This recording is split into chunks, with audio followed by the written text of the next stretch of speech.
తినాలనుకుంది తిను, కోరికలుంటే తీర్చేసుకో, చూడాల్సినవేవైనా ఉంటే ఇప్పుడే చూసేసుకో. సరిగ్గా రేపు సాయంత్రం 4 గంటలకి నీ ఫ్యామిలీలో ఒక్కరు కూడా మిగలరు, తెలుసుకో.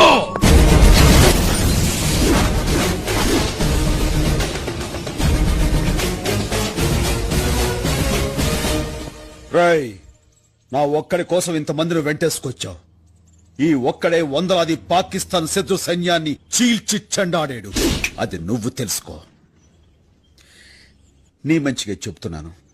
4 గంటలకు నువ్వు మనుషులను పంపిస్తే 4 గంటల 10 నిమిషాలకి జీవితంలో ఎంత పెద్ద తప్పు చేశాన్రా అని ఏడుస్తూ కూర్చుంటా. అదుకూడదనుకుంటే చూపిస్తా.